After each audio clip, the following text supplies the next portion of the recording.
C5 versus the Moza R5.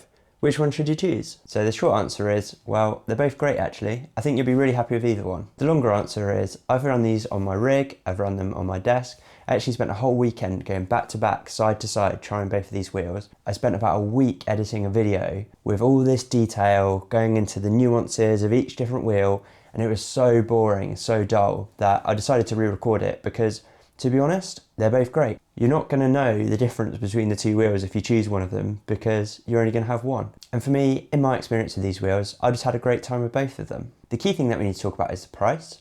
So the Cammus C5 comes in cheaper in the UK at the moment than a Logitech G923, and that's just unbelievable to me. So you can get a full direct drive system for less than the price of the gear-driven Logitech. That makes the Moza a bit of a harder sell in the UK at the moment because that's retailing at 460 in comparison. So 200 quid more for the Moza versus the C5. If you're just looking at price to performance, I think the C5 has it. But price to performance isn't everything.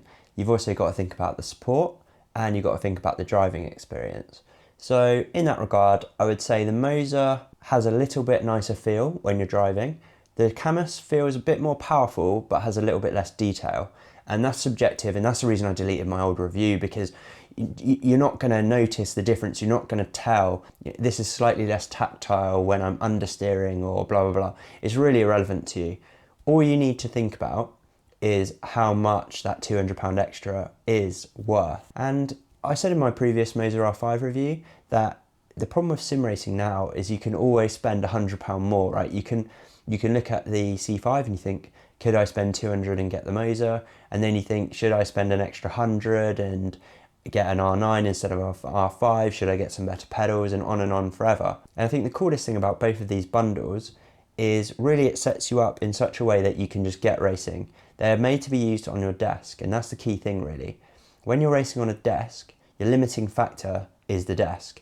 And more specifically, not having anywhere to mount your pedals. When your pedals are sat on the floor, if you look for higher grade pedals and you're looking at something like a load cell or something with a bit of a stiffer feel, all of a sudden you're just pushing your pedals around the room, and that's not going to help you at all. I think in sim racing, people use the term load cell pedals to actually describe a process that people go through when they adapt from a desk setup to a fixed rig setup. They may still be running at a desk on a wheel stand or something like that, but generally speaking, the pedals are the limiting factor, and then mounted to a desk, you've got the limiting factor of how heavy your desk is and how much you're going to move it. So the power of the Moza R5 and the C5 are absolutely more than adequate for a desk setup. There's really no benefit at all that you're going to get from having something more powerful than that. So both of these have a desk mount, and they're just kind of whole systems that you can easily take on and off your desk.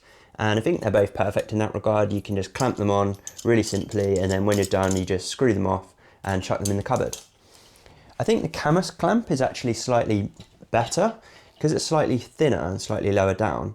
It actually works a little bit better when you have it mounted to the desk. It makes it a bit more sturdy. I'll put on an overlay, but the Moza can make your desk a bit more wobbly, but there's not much in it. One downside with the Cammus is the screws actually protrude past the end of the metal piece here, so they can actually damage your desk if you don't put some sort of padding underneath. I put a washer in here just to lift it up a tiny bit so that these don't protrude, but that really sort of speaks to the Cammus approach. They've put a lot of time and effort into making the direct drive unit really effective and really good for the price, but then they've skimped on these little kind of details that would have been so easy to fix but could cause a lot of problems if they weren't addressed. So that's definitely something that you want to know about if you're thinking about getting the Cammus. Just make sure that you raise it off a little bit, or you use some protective material so that it doesn't damage your desk. If you've seen any of my other videos, one of the coolest things about the Moza system is the quick release. So you've got lots of different wheels to choose from. You can use other accessories as well. There's also different alternative wheel rims for this wheel, so you can change that as well. That's the exact opposite with the Cammus. With the Cammus, you buy once and you're stuck with what you get. I don't necessarily think that that's a bad thing, because I've gone way too deep down the sim racing rabbit hole now, just purely because I could buy different accessories and I could keep upgrading. So I think if you buy the Cammus because you just want something to get racing with and you just stick with that, you'd probably be happier and you'd end up spending a whole lot less money. In terms of the look and feel, I think the steering wheels are quite similar. They're both roughly equivalent in terms of the button feel, how they work, roughly how the torque works is broadly similar. I would say I kind of prefer the style of the ES wheel versus a Cammus wheel, but again, that's mainly subjective. I think they're very similar. On the C5, which is significantly harder to hold up to the camera, obviously, because all of the mechanics are in here, the buttons are mainly unlabeled, so I actually added a few of the buttons that I had left over from my KS wheel that I recently got from Moza, and I think that's actually significantly increased the usability of it. If you're thinking of getting the Cammus, I would definitely consider getting some stickers so you know what the buttons you actually map to. As I say, the buttons are roughly similar, the feeling is broadly the same.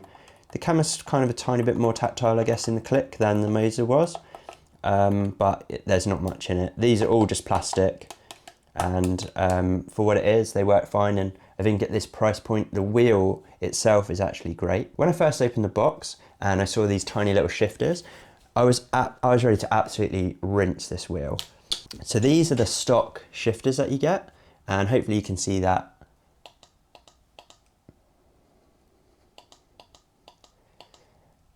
And I don't know why Cammus thought that was a good idea to go with a shifter that small, but they actually work fine. I guess, as I say, the key thing with this review is they're both just great. They both work. I actually found this shifter mod on eBay, and this is just a very small 3D printed add-on that somebody called Luke makes on eBay. These are the best I found because they work really well to extend the shifters without protruding too far and looking like ears.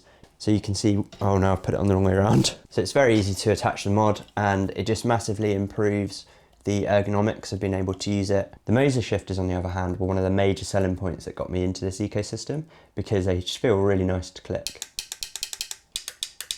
So which of these is right for you? I think that's really going to depend upon where you are in the world and how much it costs for you to get these products. Which is why I say I don't think one is necessarily better than the other. It just comes down to what you can afford and what works best for you. I had a comment the other day that really stuck out to me where somebody said in Iran they couldn't even get a Logitech G29. And I know it's similar in a lot of Asian countries where the currencies are devalued or the exchange rates aren't very good. It might make a Logitech or a Cammus C5, for example, significantly cheaper or more expensive for you. And that's why I don't want to say which is worth the money, because it totally depends on you, where you are and how far you are in your sim racing journey. If you just want a product that you can get racing with, enjoy with your friends, take on and off your desk, both of these are excellent options. We live in a very different world now, even just 2 years since I got the Moza R5, where we've got so much more availability and a lot more options. So definitely do your research. But for me, if I just wanted to get racing, the C5 is more than good enough. Only you can answer the question if that extra 200 or whatever it is in your currency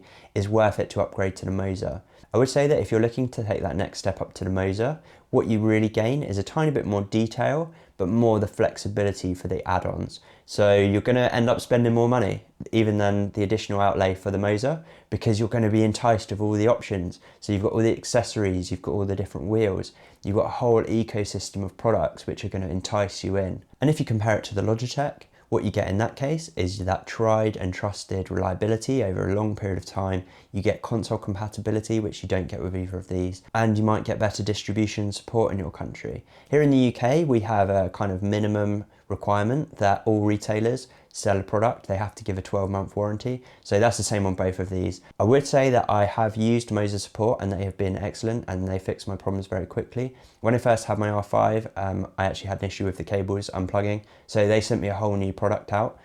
So I've been very impressed with them. Cammus provided me this wheel for free. So I'm not a Cammus customer and I've never used their support. Definitely do your research into that. Again, depending on what country you're in, you might be covered by your standard warranty, or that might be something that you need to take a little bit more of a consideration in. I have seen some people reporting issues with the C5 online now, but I see people reporting issues with the R5. You know, this is the world that we live in. Nothing is perfect. All these products may have defects and you may have to use a support team. I hope this more concise review about my personal experience has been helpful for you still. If you'd like to know any more technical information about either of these wheels, do let me know down in the comments and I'll be sure to answer that there. Thanks for watching, and if you're looking to get into sim racing, just get whatever wheel you can afford, get out on the track, and I hope to see you racing. Thanks, bye.